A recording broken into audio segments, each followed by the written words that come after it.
हमको क्या दिया गया है, D1 दिया गया है, एक डायोड लगा हुआ है। तो डायोड हमें पता है, अगर डायोड देख के हमें ये समझ देना चाहिए कि ये समझ जाना चाहिए कि क्लिपिंग का काम करेगा। तो वैसे ये क्या है, क्लिपर सर्किट है। ठीक, अब ये हमको डायोड दिया गया है। चलो इसको समझते हैं कि ये करेगा क्या। इसमें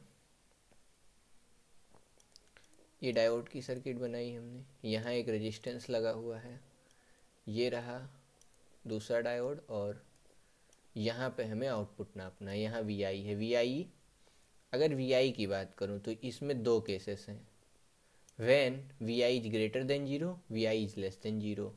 तो डायोड हमें पता होना चाहिए। अगर यहाँ केस वन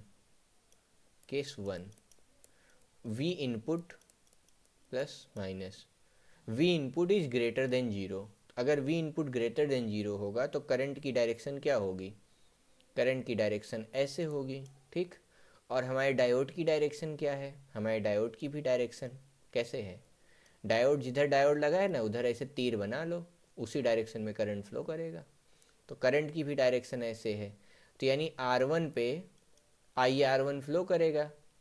ठीक, तो इसका मतलब वी, अगर ये आइडियल डायोड है तो मतलब इसका कट ऑफ वोल्टेज जीरो है, मतलब ठीक, आइडियल के केस में मान के चलते हैं। तो जो वी आई आएगा वही वी आई यहाँ पहुँच जाएगा। तो यानी इस केस में V output equal to V I हो जाएगा।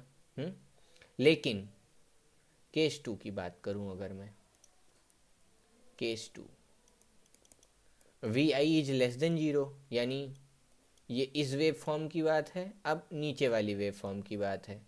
तो करंट की डायरेक्शन क्या होना चाहिए, करंट की डायरेक्शन होनी चाहिए उल्टी।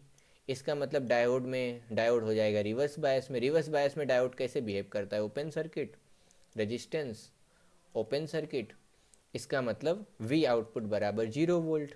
तो हमारा पहला केस है, अगर V I is less than zero तो वी आउटपुट बराबर 0 वोल्ट।